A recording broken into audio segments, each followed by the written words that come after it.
Nick, I mentioned before Christmas Island, the talk is that they're taking it out of mothballs.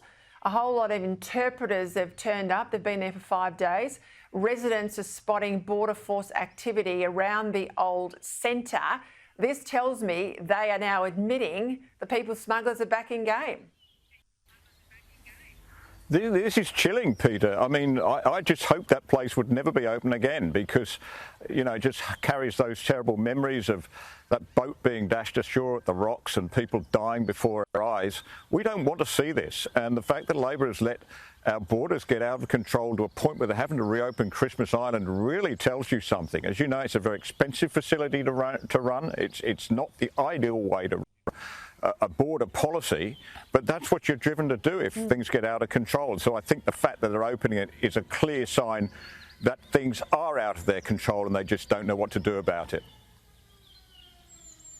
Jono, it might sound like a little issue, but it's really important. Locals in Oberon are up in arms that an Anzac monument, which is an avenue of trees that was planted, they're 100 years old now, in honour of fallen diggers, will be bulldozed in order to put in a wind farm.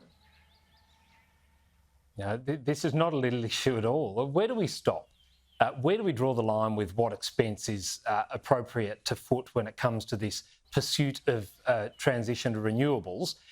In Victoria, we saw Jacinda Allen saying that we will destroy a Ramsar-listed wetland, trash the environment to save the planet to build this terminal for an offshore wind farm. And now in Oberon, it's okay to desecrate a monument to our fallen diggers, people who sacrificed their lives for our freedom and liberties for a wind farm. Like, honestly, the world has gone crazy. If we're going to allow that to happen, there is, again, something very wrong that needs to be addressed. And the Premier should actually take some action here. That boondoggle from Malcolm Turnbull, if I can, Nick, Snowy 2.0, promised, we were told, it would cost $2 billion. Another $7 billion in the budget last night. I think the total is something like $12 billion. You're in Finland. They've just opened up their latest nuclear reactor last year. That's obviously the way to go. Yeah, I was at the Olkiluoto 3 reactor on Monday talking to the people from TVO, which is a Finnish-led consortium that run it. It's entirely private sector. It's entirely 100% Finnish-owned. And I said to them, well, how much did this baby cost? You know, it came online last year. It was late. It took longer to build. 5.6 billion euro. That's 9.6 billion Australian dollars at the current rate, i.e. considerably cheaper than Snowy Hydro. And for that, you get a state-of-the-art, third-generation pressurised water reactor, best in Europe.